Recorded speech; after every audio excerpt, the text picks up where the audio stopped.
नमस्कार दोस्तों, स्वागत है आप सभी का आज की क्लास में। आज की क्लास में हम साइकोलॉजी के इम्पोर्टेंट क्वेश्चंस देखने वाले हैं। ये सारे हमारे पास पीवाईक्यूज हैं जिनको हम डेली डिस्कस कर रहे हैं आपके एचपी टेट एग्जाम तक। ओके, अब लगभग एक ही महीने का टाइम आप लोगों के पास है, तो जितने ज़्यादा आप पीवाईक्यूज कर सकते हैं उतने ज़्यादा पीवाईक्यूज करो हर सब्जेक्ट के। ठीक है, हमारी बहुत सारी प्लेलिस्ट हैं एचपी टेट के रिलेटेड, तो आप इस वीडियो के डिस्क्रिप्शन बॉक्स में जाकर सारी प्लेलिस्ट जो है वो देख सकते हैं, चैनल पर जाकर भी देख सकते हैं, जहाँ पर आप इजीली प्रिपेयर कर सकते हो आपके एचपी टेट एग्जाम के लिए। Okay, and at the end of this video आपको क्या करना है, अगर आपको इस पूरी वीडियो की पीडीएफ चाहिए तो आप हमारा व्हाट्सएप ग्रुप एंड हमारा टेलीग्राम ग्रुप जो है वो ज्वाइन कर सकते हैं। लिंक आपको इसी वीडियो के डिस्क्रिप्शन बॉक्स में उनके भी मिल जाएंगे। चलिए पहला क्वेश्चन देखते हैं हमारी आज की क्लास का, जो है which psychologist is associated with the concept of insight learning. अंतर्दृष्टि अधिगम के लिए किस मनोवैज्ञानिक का नाम इनमें से जुड़ा हुआ है? एल्बर्ट बेंड्यूरा, बीएफ स्किनर, वॉल्फगैंग कॉहलर या फिर अब्राहम मास्लो। तो इनमें से वॉल्फगैंग कॉहलर का नाम इनसाइट लर्निंग से जुड़ा हुआ है। ठीक है, साथ में जो भी गेस्टाल्ट थ्योरिस्ट हैं वो इस थ्योरी से रिलेटेड है, जहाँ पर एक्सपेरिमेंट परफॉर्म किया गया था सुल्तान के साथ। अब आप देख रहे होंगे कि ये जो क्वेश्चंस हैं ये रिपीट हो रहे हैं। प्रीवियस क्लास में भी हमने इसी ही तरह के क्वेश्चन देखे थे। ठीक है, क्वेश्चन पूछने का तरीका अलग हो सकता है बट क्वेश्चन आपको वही दिखेगा कि जैसे इनसाइट लर्निंग किसने दी, गेस्टाल्ट थ्योरिस्ट ने कौन सी थ्योरी दी है, ठीक है, किस पर एक्सपेरिमेंट परफॉर्म किया गया। तो ये सारे क्वेश्चन इंटर रिलेटेड है, तो इसलिए मैंने क्या किया है, आप लोगों के लिए एक वीडियो बनाई है। आप देख लेना, इसके पीछे वाली ही वीडियो है जिसमें मैंने सीडीपी के सारे ही टॉपिक आप लोगों के साथ डिस्कस किए हैं जो आपसे एचपी टेट एग्जाम में पूछे जाते हैं। ठीक है, हर एक टॉपिक आप लोगों के साथ मैंने डिस्कस किया है, हर टॉपिक का नाम बताया है। वो वीडियो जरूर देख लेना। ठीक है, उससे आपका 25 मार्क्स जो है वो पक्के हो जाएंगे अगर आप प्रिपेयर कर रहे हैं एचपी टेट एग्जाम के लिए। तो क्लियर होगी बात। चलो, अगला क्वेश्चन देखेंगे। और सुल्तान क्या था? एक चिंपैंजी था। ठीक है, ये भी याद रखना। The process of learning by watching and imitating. Watching देखना और उनके व्यवहार की नकल करना, इस तरह के प्रोसेस को क्या कहेंगे? Classical conditioning, operant conditioning, insight learning या फिर ऑब्जर्वेशनल लर्निंग। ऐसी लर्निंग को हम कहेंगे ऑब्जर्वेशनल लर्निंग। ठीक है, जैसे आप देखते हैं छोटे बच्चे हैं वो मैक्सिमम ऑब्जर्व कर कर ही सीखते हैं। जैसे आप क्लैप करोगे तो वो बच्चा भी क्लैप करेगा, जो आप बोलोगे बच्चा उस ही को बोलने की कोशिश करेगा। तो ये क्या है? ऑब्जर्वेशनल लर्निंग है। ठीक है, और इसके बारे में बात की है मेनली एल्बर्ट बेंड्यूरा ने। किसने? एल्बर्ट बेंड्यूरा ने। चलो, अकॉर्डिंग टू क्लासिकल कंडीशनिंग, जो हमारे पास क्लासिकल कंडीशनिंग थ्योरी है, क्लासिकल कंडीशनिंग प्रिंसिपल है, what is the term for the learned ability to distinguish. आपको क्या करना है? डिस्टिंग्विश करना है बिटवीन अ कंडीशन स्टिमुलस।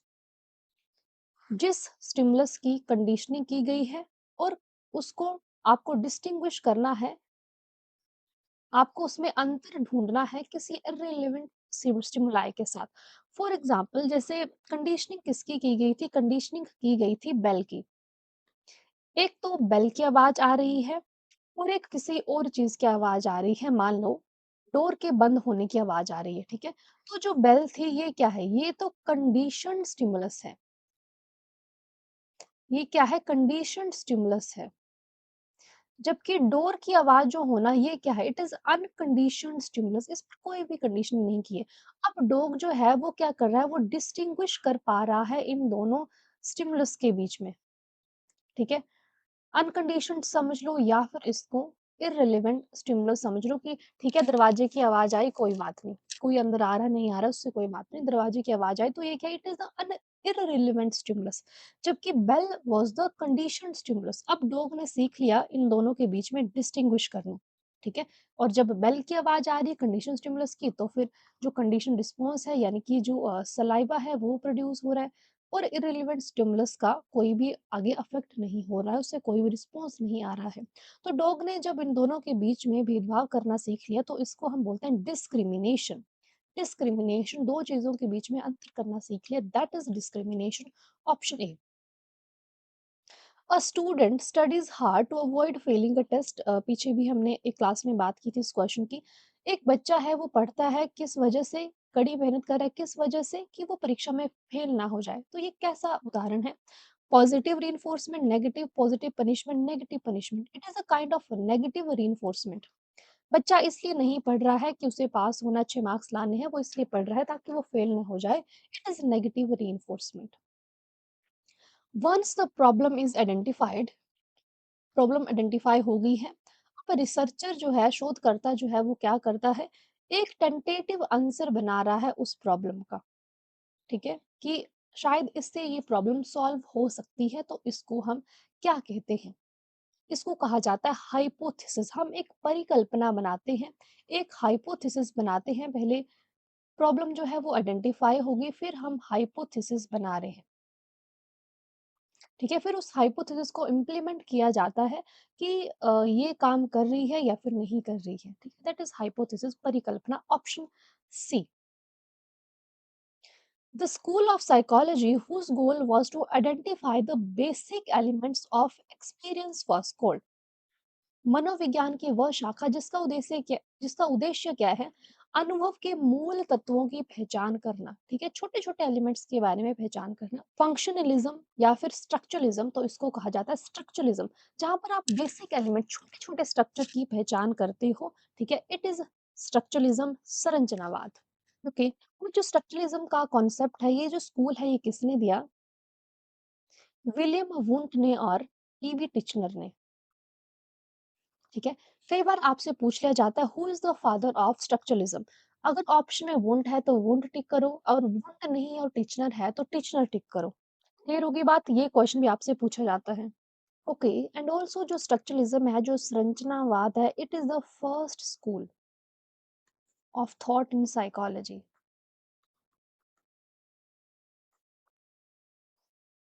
ठीक है? ये बात भी याद रखना।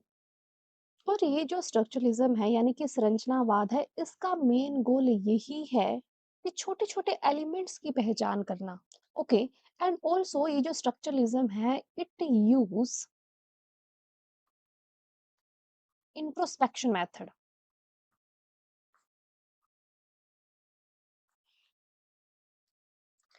इंट्रोस्पेक्शन मेथड, जहां पर हम खुद से ही ऑब्जर्व करते हैं। ठीक है? सेल्फ ऑब्जर्वेशन होती है, उसका यूज करता है स्ट्रक्चरलिज्म। चलो अगला प्रश्न है हमारे पास। Behaviourist rejected introspection because. व्यवहारवादियों ने रिजेक्ट किया किसको? इंट्रोस्पेक्शन को, जिसकी अभी हमने पीछे बात की, सेल्फ ऑब्जर्वेशन की। क्यों? Because it was absolutely very slow, it invaded people's privacy, it yielded an excessive amount of data, it was too subjective. इसलिए क्योंकि इट वाज टू सब्जेक्टिव। जो इंट्रोस्पेक्शन था ये सब्जेक्टिव था, बहुत अधिक व्यक्तिपरक था। क्योंकि हर ऑब्जर्वर जो है उसके अलग अलग रिस्पॉन्स आ रहे हैं एक ही स्टिमुलाई को लेकर। इसीलिए उन्होंने इसको रिजेक्ट कर दिया, जो बिहेवियरिस्ट थे उन्होंने। ठीक है? बिहेवियरिस्ट कौन? जैसे वॉटसन है, स्किनर, पैवलव वगैरह, ये सारे बिहेवियरिस्ट हैं, व्यवहारवादी हैं। चलो। Who devised the concept of intelligence quotient, IQ का जो कॉन्सेप्ट है, किसने दिया? विलियम स्टर्न ने। ऑप्शन बी, विलियम स्टर्न ने। Easy question. According to Piaget, the formal operational thought appears between the age of। अब जीन पियाजे ने थ्योरी कॉग्निटिव डेवलपमेंट दी, अभी आपको पता ही है, इतनी बार हम रिपीट कर चुके हैं। 4 स्टेजेस उसमें हैं। सेंसरी मोटर, पहला स्टेज सेंसरी मोटर, दूसरा प्री ऑपरेशनल, तीसरा कंक्रीट ऑपरेशनल, चौथा फॉर्मल ऑपरेशनल। ठीक है? सेंसरी ऑपरेशनल बर्थ से लेकर 2 इयर्स, प्री ऑपरेशनल 2 से 7 वर्ष, कंक्रीट ऑपरेशनल 7 से 11, और फॉर्मल ऑपरेशन 11 से 15। ठीक है? कौन सा सही हो गया? क्या पूछा है आपसे? ओके, फॉर्मल ऑपरेशन पूछा है 11 से 15। ऑप्शन सी हमारा यहाँ से सही हो जाता है इसके लिए। ठीक है जी। A researcher wants to investigate the effect of new teaching method. Researcher क्या कर रहा है? उनको इन्वेस्टिगेट करना है, कोई नया टीचिंग मेथड उन्होंने इम्प्लीमेंट किया है। अब उन्होंने उसको इन्वेस्टिगेट करना है कि बच्चों की परफॉर्मेंस इस टेस्ट पर कैसे आ रही है। अब इनमें से कौन सा रिसर्च मेथड है जिसका वो यूज करेंगे? Longitudinal study, case study, experimental method, या फिर क्रॉस सेक्शनल स्टडी। ओके, अब बच्चों की जो परफॉर्मेंस है उसको इन्वेस्टिगेट करना है, इसके लिए यूज़ किया जाता है एक्सपेरिमेंटल मेथड, जिसमें अगर हमें कोई कमी लगती है तो हम क्या कर सकते हैं, उसको मॉडिफाई भी कर सकते हैं एज़ पर स्टूडेंट्स नीड, ठीक है? इसके लिए ही जो एक्सपेरिमेंटल मेथड है उसका यूज़ किया जाता है। ऑप्शन सी यहाँ से हमारा सही हो जाता है। Okay, next question, what is the purpose of control group in an experiment? जो कंट्रोल ग्रुप है उसका पर्पस क्या है, उसका उद्देश्य क्या होता है किसी भी एक एक्सपेरिमेंट में? ऑप्शंस देखेंगे, पहला है to receive the experimental treatment, to provide a baseline for comparison, to manipulate the independent variable, या फिर to ensure that the experimental is double blind.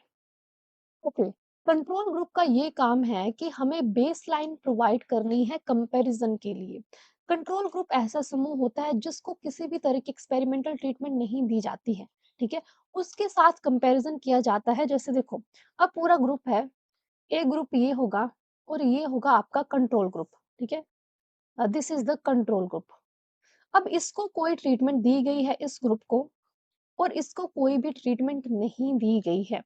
अब ट्रीटमेंट दी गई है तो हम देखते हैं कि इससे अफेक्ट क्या हुआ, उस ट्रीटमेंट से क्या अफेक्ट पड़ा इस ग्रुप को। फिर उस इफेक्ट का कंपैरिजन किया जाता है इस ग्रुप से जिसके साथ कोई भी ट्रीटमेंट नहीं की गई है, ठीक है? तो ये काम होता है एक कंट्रोल ग्रुप का। ऑप्शन बी यहाँ से हमारा सही हो जाता है।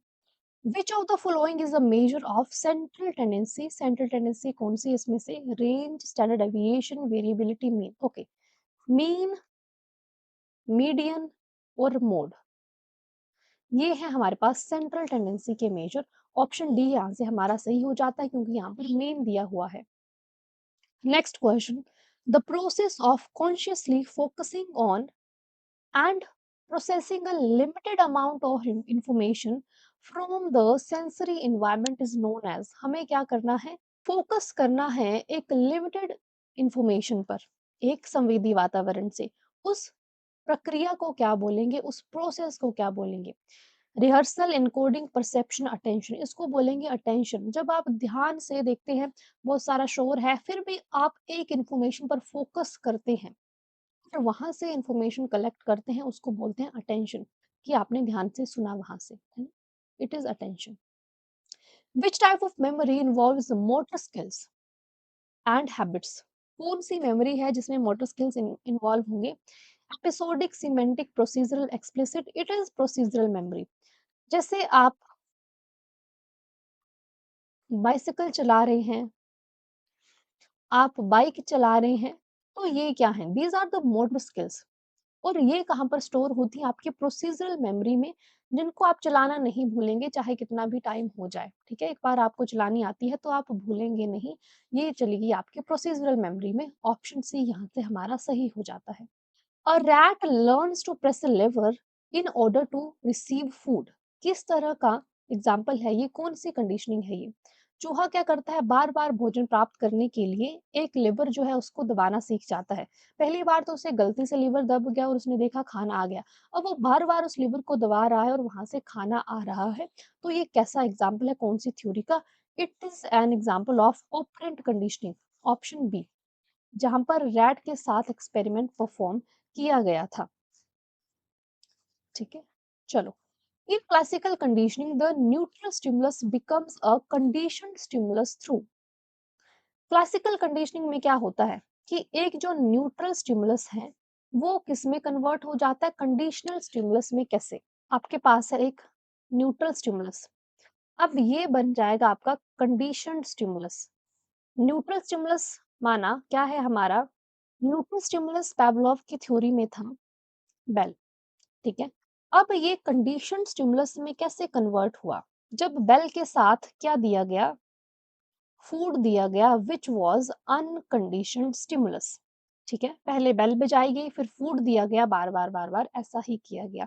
फिर बाद में क्या हुआ कि जो न्यूट्रल स्टिमुलस था ये कंडीशन स्टिमुलस में कन्वर्ट हो गया।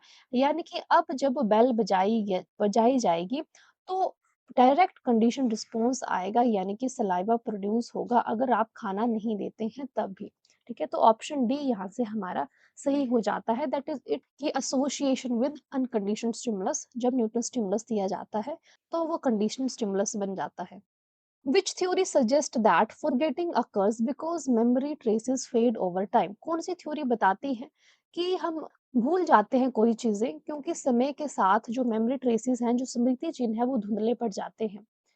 ओके, ट्रेस डीके थ्योरी, जैसे हम कुछ चीजों को याद नहीं करते हैं बहुत समय तक, तो उनकी जो यादें हैं वो धुंधली पड़ जाती हैं। ठीक है, इस थ्योरी में बताया गया है ट्रेस डीके थ्योरी में।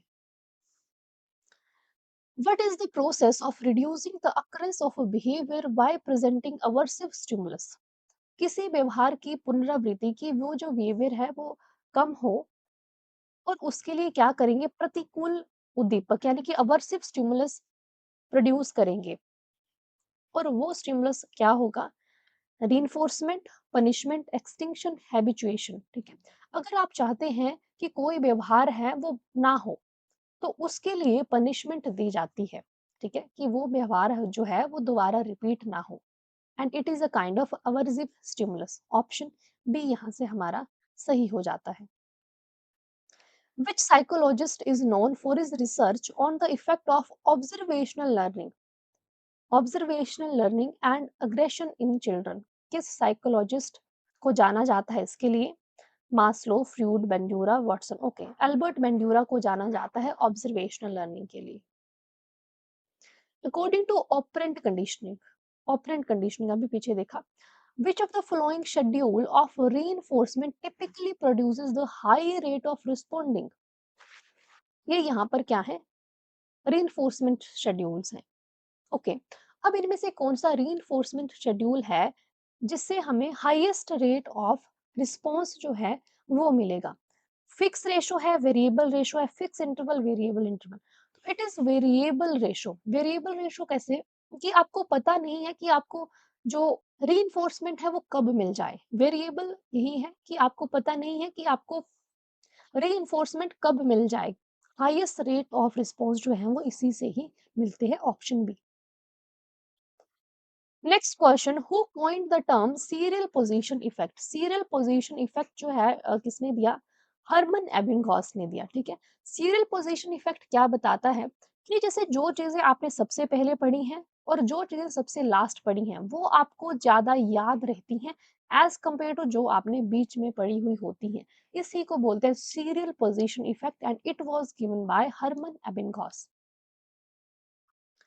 Who among the following is a famous psycholinguist? Last class में भी हमने बात की थी साइकोलिंग्विस्ट फेमस कौन है, नोम चॉम्स्की, और साइकोलिंग्विस्टिक थ्योरी भी इन्होंने ही दी है। ठीक है जी। सेल्फ एक्चुअलाइजेशन किसने दी? सेल्फ एक्चुअलाइजेशन का जो कॉन्सेप्ट है अब्राहम मास्लो ने दिया। कहां पर दिया? In theory of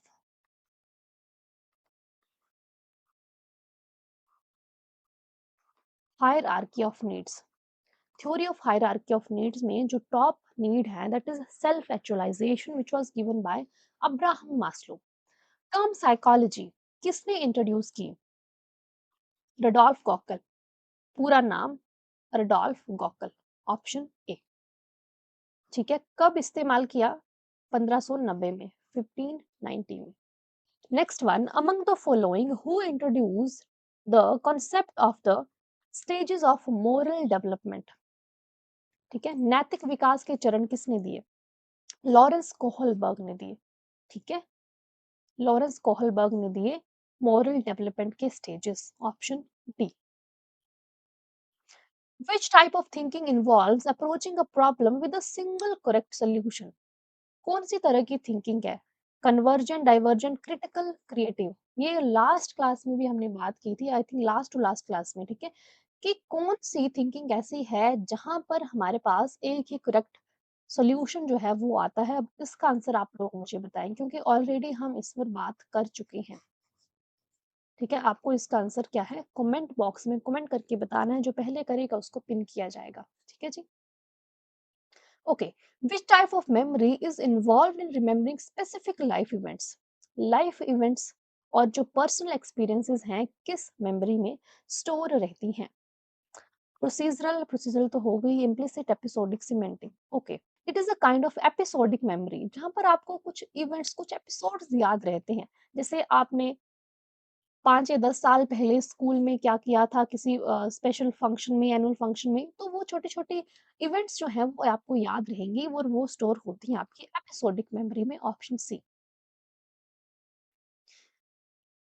the tendency to remember the beginning and ending, शुरू की आइटम्स और एंड की आइटम्स अभी पीछे बात की, एज कंपेयर टू जो बीच वाली होंगी उनको आप कम याद रख पाओगे।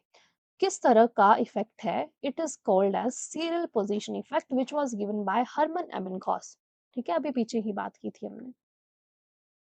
द लॉज ऑफ लर्निंग किसने दिए? ये भी हमने पहले बात कर चुके हैं, हम स्किनर ने दिए। ठीक है, अकॉर्डिंग टू कोहलबर्ग ने अभी देखा कौन सी थ्योरी दी, मोरल डेवलपमेंट थ्योरी।